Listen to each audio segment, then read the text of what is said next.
Hello दोस्तों, कैसे हैं आप सब। उम्मीद करता हूँ कि सब बढ़िया होगा। आज हम बात करेंगे भारत के एक ऐसे राज्य के बारे में जो है प्राकृतिक रूप से बहुत ही ज्यादा समृद्ध। भारत की सबसे खूबसूरत 7 सिस्टर्स में से एक इस राज्य को भारत का सबसे शांत राज्य माना जाता है। यहाँ आपको जनजाति और आधुनिक जीवन शैली का खूबसूरत सम्मिलित रूप देखने को मिलेगा। एक ऐसा राज्य जो कि भारत के सबसे शिक्षित राज्यों में से एक है और यहाँ वाइल्ड लाइफ इसको बहुत ही ज्यादा खूबसूरत बनाती है। पश्चिम बंगाल के अलावा इसी राज्य के लोग भारत में सबसे ज्यादा मछली खाते हैं। एक ऐसा राज्य जहाँ सारे धर्म के लोग भाईचारे के साथ रहते हैं। यहाँ की पहाड़ियों को देखकर आपका तन मन खुश हो जाएगा। इस राज्य को कहा जाता है नदियों का घर। दोस्तों, आज हम बात कर रहे हैं अपने देश के बेहद खूबसूरत राज्य त्रिपुरा के बारे में। तो चलिए बिना देर किए शुरू करते हैं आज के वीडियो। ये कमाल का खूबसूरत राज्य भारत के पूर्वोत्तर में स्थित है। क्षेत्रफल के हिसाब से त्रिपुरा भारत का तीसरा सबसे छोटा राज्य है और अगर जनसंख्या की बात करें तो इसकी जनसंख्या 36,71,000 है, जो कि भारतीय राज्यों में 22वें नंबर पे आता है। आपको बता दें, त्रिपुरा एक लैंडलॉक्ड स्टेट है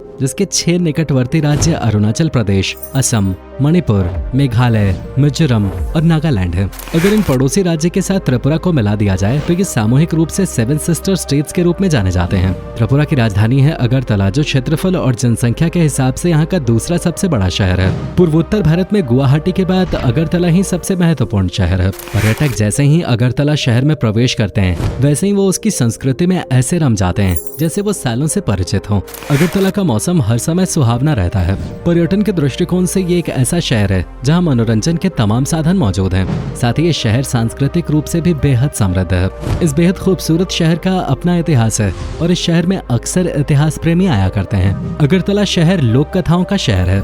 ऐसी लोक कथाएं जो यहाँ पर सालों से वाचिक परंपरा के द्वारा सुनाई जाती रही हैं। त्रिपुरा की भौगोलिक स्थिति की अगर बात करें तो इसका आधे से ज्यादा हिस्सा जंगलों से घिरा हुआ है। यही कारण है कि यहाँ प्रकृति प्रेमी पर्यटकों का जमावड़ा लगा रहता है। त्रिपुरा घूमने के लिहाज से काफी अच्छी जगह है। यहाँ पर कई शाही महल और मंदिर हैं जो दुनिया भर से पर्यटकों को आकर्षित करते हैं और राजधानी शहर अगरतला में भी काफी दर्शनीय स्थल हैं। अगर आप त्रिपुरा जा रहे हैं तो ऊनाकोटी जरूर जाइएगा।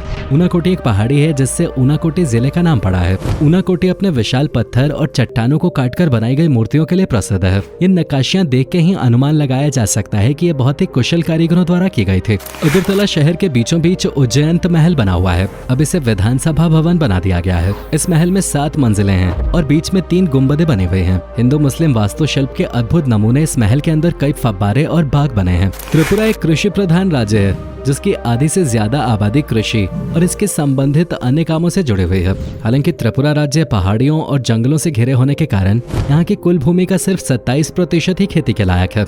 यहाँ मुख्य रूप से चावल की खेती की जाती है। इसके साथ ही आलू, गन्ना, मेश्ता, दालें और जूट राज्य में खेती की जाने वाली अन्य प्रमुख फसलें हैं। यहाँ के किसान परंपरागत रूप से झूम पद्धति से खेती करते हैं। त्रिपुरा राज्य को नदियों का प्रदेश भी कहा जाता है। आपको जानकर हैरानी होगी कि इतने छोटे से राज्य में कुल 10 नदियाँ बहती हैं। यहाँ की नदियाँ बिल्कुल साफ और स्वच्छ हैं और इन नदियों में किसी भी तरह की कोई गंदगी आपको नहीं मिलेगी।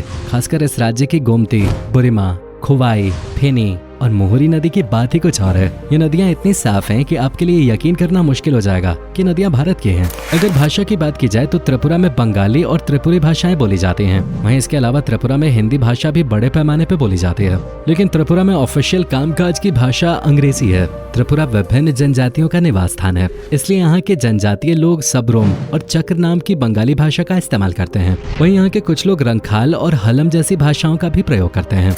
दोस्तों, त्रिपुरा की लड़कियों के बारे में कहा जाता है कि ये बहुत ही खूबसूरत होती हैं और साथ ही दिल की बहुत साफ होती हैं और इन लोगों की सुंदरता बहुत ही नेचुरल होती है। ये अपनी संस्कृति के साथ साथ आज के जमाने से कदम मिलाकर सफलता के नए आयामों को छू रही हैं। यहाँ की लड़कियाँ खेल कूद में भी बहुत आगे होती हैं। दीपा कर्माकर जैसी एथलीट त्रिपुरा से ही हैं। त्रिपुरा का पारंपरिक नृत्य यहाँ की संस्कृति का परिचायक है। यहाँ पर लोग अपनी अपनी परंपरा के मुताबिक नृत्य करते हैं। यहाँ पर शादी विवाह या धार्मिक समारोहों और त्योहारों के मौके पर गरिया नृत्य किया जाता है। त्रिपुरा में रहने वाले रिंग लोग होजगिरी नृत्य करते हैं। इसके अलावा यहाँ पर कई तरह के नृत्य किए जाते हैं जिनमें त्रिपुरी लोगों द्वारा लेबंग नृत्य किया जाता है। वहीं चकमा लोग बीजू नृत्य तथा गारो लोग वांगला नृत्य करते हैं। त्रिपुरा सच्चे मायनों में पहाड़ियों का राज्य है। इन पहाड़ियों की खूबसूरती को देखकर यकीन मानिए आपका मन वहीं बस जाने का करेगा।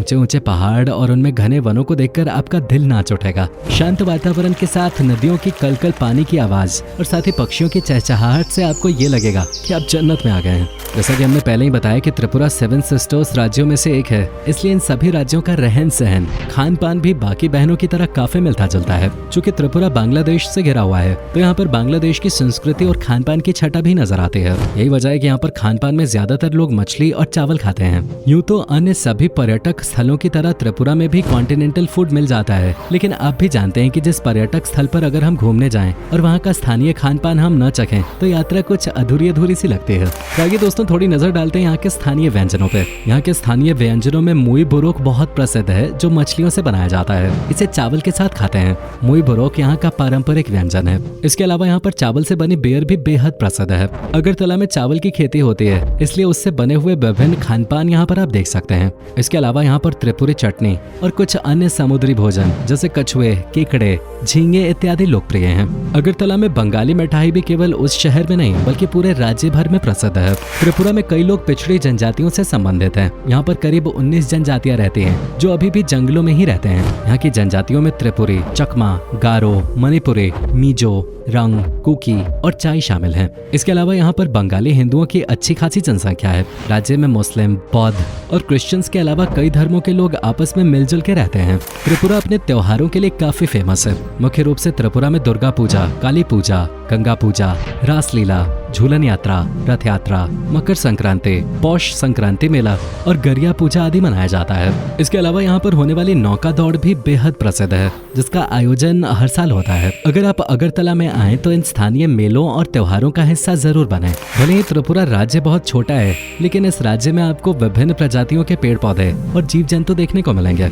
राज्य में आपको 4 प्रमुख वन्य जीव अभ्यारण्य देखने को मिलेंगे और इन अभ्यारण्यों में पेड़ों की बहुत सारी प्रजातियां पाई जाती हैं, जिनमें से कुछ में औषधीय गुण भी होते हैं। साथ ही ये राज्य स्तनधारियों की कई प्रजातियों का घर है। सर्दियों के मौसम में त्रिपुरा में कई प्रकार के प्रवासी पक्षी भी देखे जाते हैं। त्रिपुरा में रहने वाले लोगों के दिल बहुत साफ हैं, वो अपने काम से काम रखते हैं। पूरे राज्य में सबसे कम क्राइम रेट इसी राज्य का है। यहाँ के लोग आपको अक्सर खेतों में काम करते हुए देखेंगे और जब ये लोग काम पे नहीं होते तो अपने परिवार के साथ समय बिताना इनको बहुत पसंद होता है। इन लोगों का बर्ताव बहुत ही दोस्ताना होता है। इनसे आप जब भी बात करेंगे ये लोग आपकी बात पूरे सम्मान के साथ सुनेंगे और बहुत ही नरम आवाज में जवाब भी देंगे। सिर्फ बातचीत में ही नहीं, ये राज्य पढ़ाई लिखाई में भी काफी आगे है। यहाँ लिटरेसी रेट की बात करें तो त्रिपुरा में उच्च साक्षरता दर है और वो है 87.7%, जो भारत की औसत साक्षरता दर 74.04% से काफी ऊपर है। केरल, लक्षद्वीप और मिजोरम के बाद त्रिपुरा भारत का चौथा सबसे ज्यादा साक्षर राज्य है। आपकी जानकारी के लिए बता दूं कि 6 से 14 साल के बच्चों के लिए त्रिपुरा में पढ़ाई बिल्कुल मुफ्त है। तो दोस्तों, अगर आप प्रदूषण रहित और साफ सुथरी जगह की तलाश में हैं, तो आपको एक बार त्रिपुरा जरूर जाना चाहिए। यहाँ के साफ सुथरे वातावरण को देखकर आपको जो सुकून मिलेगा वो शायद आपको कहीं और ना मिले। आप यहाँ कहीं भी गंदगी नहीं देख पाएंगे। यहाँ के लोग भी सफाई के प्रति बहुत ही ज्यादा जागरूक होते हैं। त्रिपुरा में रहने वाले लोगों में खास बात ये होती है कि ये लोग दिन में कुछ समय निकालकर रोज अपने आसपास की जगहों को साफ करते रहते हैं। अगर इस राज्य के इतिहास पे नजर डालें तो त्रिपुरा का इतिहास काफी समृद्ध है। इस राज्य की स्थापना 14वीं शताब्दी में की गई थी। इसकी स्थापना करने वाले व्यक्ति का नाम माणिक्य था, जो कि एक इंडो मंगोलियन आदिवासी मुखिया थे। साल 1808 में ब्रिटिश साम्राज्य का इस राज्य पे कब्जा हो गया। आगे जाकर 1956 में जब राज्यों का पुनर्गठन किया गया, तब उस दौरान त्रिपुरा को केंद्र शासित प्रदेश बनाया गया। फिर 21 जनवरी 1972 को इसे भारत के एक राज्य का दर्जा दिया गया। अब हम आपको त्रिपुरा नाम की उत्पत्ति के बारे में बताते हैं। कहा जाता है कि त्रिपुरा राज्य का नाम यहाँ के एक राजा के नाम पे रखा गया है। ये राजा ययाति वंश के 39वें राजा थे, जिनका नाम राजा त्रिपुर था। हालांकि त्रिपुरा राज्य के नाम को लेकर काफी मतभेद है, जिसमें से एक मत के अनुसार त्रिपुरा राज्य का नाम यहाँ की स्थानीय देवी त्रिपुर सुंदरी के नाम पे रखा गया है। त्रिपुरा राज्य में कई कुशल बुनकर हैं। यहाँ की बुनाई की उत्कृष्टता आपको यहाँ की वेशभूषा में नजर आएगी। त्रिपुरा के लोगों का ड्रेस पैटर्न अन्य पूर्वोत्तर राज्यों के मुकाबले काफी अलग है। त्रिपुरा के पुरुषों की वेशभूषा की बात करें तो यहाँ के पुरुष शॉल जैसी एक चादर पहनते हैं, जिसे रिकुटू गमछा कहा जाता है। वहीं गर्मियों में काम करने और धूप से बचने के लिए लोग पगड़ी पहनते हैं। लेकिन आज त्रिपुरा के पुरुषों की वेशभूषा में पश्चिमी संस्कृति का प्रभाव देखा जा सकता है। वहीं अगर बात करें त्रिपुरा की महिलाओं के पहनावे की, तो यहाँ महिलाओं के कपड़े कई टुकड़ों पे बटे हैं। इन टुकड़ों को रेनई के नाम से जाना जाता है। इसके अलावा यहाँ की महिलाएं रीसा नामक कपड़े का टुकड़ा पहनती हैं और शरीर के निचले भाग में स्कर्ट पहनते हैं। यहाँ के आभूषणों में सिक्के और चांदी से बने चूड़ी और कान नाक के गहने पहने जाते हैं। इसके अलावा फूलों का भी यहाँ की महिलाएं आभूषण के तौर पर इस्तेमाल करती नजर आती हैं। त्रिपुरा राज्य अपने विशाल बिजली उत्पादन के लिए भी जाना जाता है। मार्च 2020 तक राज्य की कुल स्थापित बिजली उत्पादन क्षमता 763.96 मेगावाट थे। अगर मौसम की बात करें तो इस राज्य में पूरे वर्ष आर्द्रता अधिक रहती है। अगर यहाँ औसत तापमान को देखा जाए तो त्रिपुरा में औसत गर्मी का तापमान 30.70 डिग्री सेल्सियस और 19.50 डिग्री सेल्सियस के बीच रहता है। राज्य में सर्दियों का तापमान 25 डिग्री सेल्सियस से 10 डिग्री सेल्सियस के बीच रहता है। त्रिपुरा का प्रमुख हवाई अड्डा अगरतला में स्थित है। अगरतला कोलकाता और असम के विभिन्न नगरों से वायु मार्ग द्वारा अच्छी तरह से जुड़ा हुआ है। इसके अलावा त्रिपुरा में खोवाल, कमालपुर और कैलाशहर 3 छोटे हवाई अड्डे मौजूद हैं। तो दोस्तों ये था पूर्वोत्तर का खूबसूरत राज्य त्रिपुरा। उम्मीद करता हूँ कि आपको हमारा ये एपिसोड पसंद आया होगा। हमें नीचे कमेंट करके जरूर बताएं कि आज के वीडियो में आपको त्रिपुरा की कौन सी बात सबसे ज्यादा अच्छी लगे। आप में से अगर कोई त्रिपुरा से हमारी ये वीडियो देख रहे हो तो भाई बताना जरूर कि आप कभी गए हो त्रिपुरा, और अगर गए हो तो आपका एक्सपीरियंस कैसा रहा ये भी हमारे साथ शेयर जरूर कीजिएगा। साथ ही इस वीडियो को अपने दोस्तों और रिश्तेदारों के साथ शेयर करना ना भूलें। हमारे चैनल को सब्सक्राइब भी जरूर कर दें। वीडियो को अंत तक देखने के लिए आपका बहुत बहुत शुक्रिया। आपसे फिर मुलाकात होगी एक और नई वीडियो के साथ।